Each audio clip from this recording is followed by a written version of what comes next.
You are not a loser, because how could you be? Hundreds of generations have somehow passed on their genes to get to you, meaning your genes are what is distilled and left over after hundreds of generations of breeding and natural selection, which means that you have something in you that's worth preserving and passing along, and also something in you that is going to keep you alive, that is going to make you valuable, that is going to mean that you can survive, you can exist in this world. For example, there's a lot of neurotic people in my family, but in compensation for that, when I think about how they possibly survived when my parents are so anxious, so quick to see problems, so quick to linger on problems in the past, and I see when my 65-year-old mom picks up 2 giant bags of garden soil and throws them over her shoulder like nothing at 65 years old. So, somewhere in the past, her line, yes, they had their issues, but they always possessed great physical strength, which counts for a lot, especially in prehistory. This is kind of a silly example, but I encourage you to look for it in yourself and in your own family, especially when you feel like you have nothing to offer. When you feel like you're not attractive, you're not charismatic, you're not that smart, you're not that skilled, you're not that coordinated. These things might be true, but it is a guarantee. Evolution would not fail to this degree to not provide you with something that would make you of value to a tribe, and therefore global civilization today, your family today, your relationship today. But what it takes is searching and development.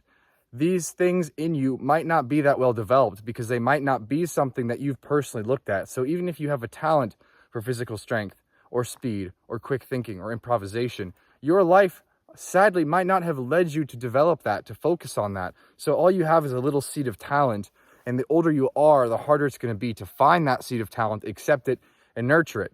Sadly, we treat ourselves like chess prodigies in the idea that if we're not 8 or 10 or 15, our little seed of talent isn't worth that much to us, and it's kind of already soured and overripe, and it's too late for us to develop, which is not true at all. Van Gogh didn't start painting till he was 27. There are lots of cases of late bloomers, and even if you're not going to be great, it's always worth it, I believe. It's deeply worth it to develop your seed of talent, no matter how old you are, even if you're 95. And there have been great novels and great works of art published and created by people in their 90s. That is a fact. Go and search for them if you want to really believe in this on a deep level, so you can pursue your talent yourself. The quickest way to find this is usually to look at your family, to look at people around you, especially the people that you feel like exemplify your problems. So if you're really imitating the dysfunctional patterns of your father, for example, look at how your dad managed to make his way through life.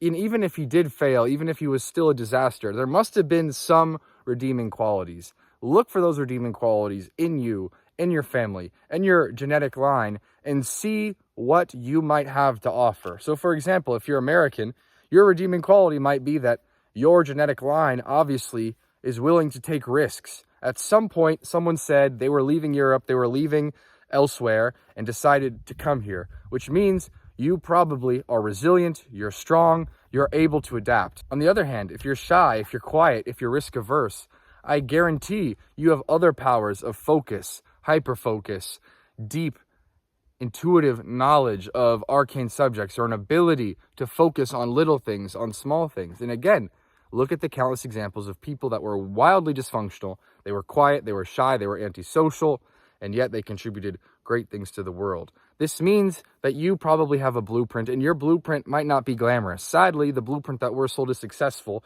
is tall, strong, charismatic, and these things are great, and you should cultivate them if you can, but they are not the only blueprint. There are lots of other blueprints you can follow to not just become mildly successful, but to be great. Look at the Danny DeVitos versus the Tom Cruises.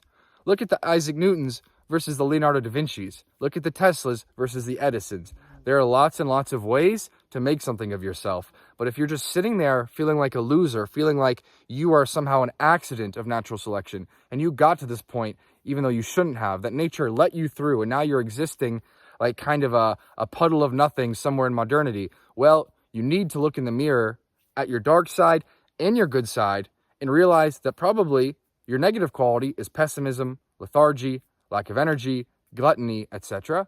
But your strong suit may be an ability to analyze, etc., etc. Look for what is great in you. Look for what nature has passed down onto you and invest in that. And I guarantee you'll be able to survive and to succeed in our world as someone just like you did in prehistory. That's all.